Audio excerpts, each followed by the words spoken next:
And then the change of fortune, change of direction rather than change of fortune, when I eventually came to Portsmouth. Got into the local music scene just by sort of hanging out with people and getting to know them. And me and a dear friend of mine, Tim, won a PA in a competition in about '81 when punk and everything was just starting. So we won a 1 kilowatt PA, a mixing desk and microphones, amp rack and all the rest of it. And that kind of set me on my way as a PA owner and sound engineer and such like. The winning of the prize was quite. It was a straightforward competition.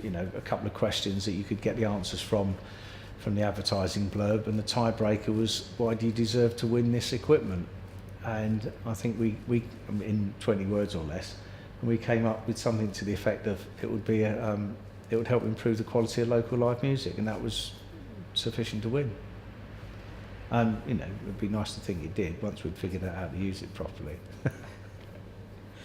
Well, what I do is I provide a whole service, so it's a question of I supply all the equipment, the loudspeakers, the amps, the microphone stands, cables, and so on and so forth, and make the sound as good as possible within that genre, and to meet the expectations of the band and the audience is one way of putting it, or we just turn up and make a row is the other way of doing it.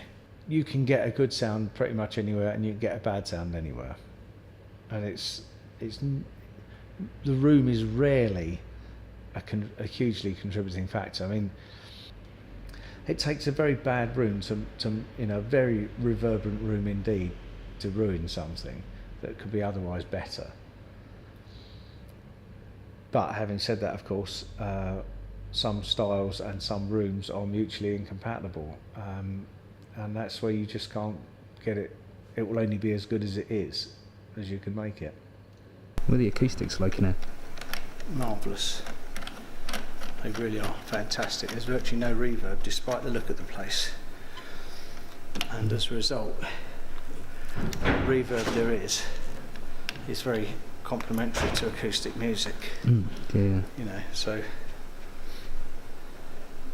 we have a listen to this. It's virtually dead, isn't it? Yeah. And that's the beautiful thing about it. What sound engineers do vary, of course. There are some engineers, I suspect, that are very good with their band.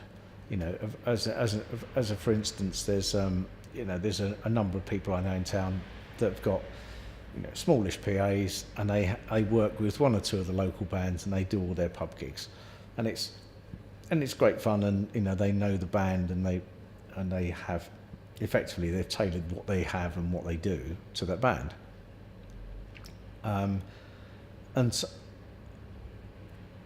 not all of those people will be quite as comfortable just going, right, do this lot now. It's here's a mixing desk, how they work, just get on with it. But everybody does it differently, sort of thing. It's part of it would be nice to say is the interpersonal skills, in that you've got to be able to talk to the band, and if people are playing too loudly or too quietly or whatever, if the best outcome is to have a conversation that means that what the audience get is the best of it, but it's sometimes it works, sometimes it doesn't. As I say, I'm lucky because I get to work with reasonable players. As an example, you don't always talk to the audience. You don't always talk to the band. I did Andy Fairweather-Low is Eric Clapton's MD. I'm doing monitors this day, and you don't talk to Eric Clapton. He has his roadie sound check. He just turns up for the show. So Andy Fairweather with the Low said to me just as he's going on stage, he said, "This is how it'll be. Eric will glare at me, I'll filter the glare and tell you what he wants." No glares came my way that day, which is great because it was a great show. But that's quite unusual. Communication with the band is much better, generally speaking. And if you can, I think my main thrust has always been to get as good a stage sound as possible, and that is absolutely key to it. Because if you do that, the band are going to play the best they can. And it's as simple as that. It owes me nothing at the moment, it doesn't. I don't. It's not in debt, shall we say? So, I like to pay my engineers. Well, I do pay my engineers properly and such like. It's always been an as and when. It's nice. It's nice to do the money. I always go out too cheap because I like to support, the local musician, or support the promoters. I should have charged more money from the start, but there you go. That's how it is. Because I haven't had to, it means I've been able to do.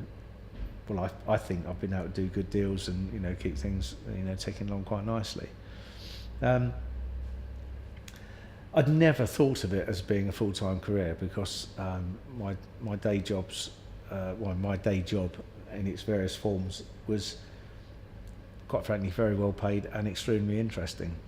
And why do otherwise? Just do everything instead. We've got a reasonable rep, of course, John Haskett started with us as well, who's not done too badly. He's sort of bearing in mind that he was a video repair engineer at Highbury. And, got a taste, because we met him through Ad Nauseam and the Cylons as well, of course, because he was in both bands.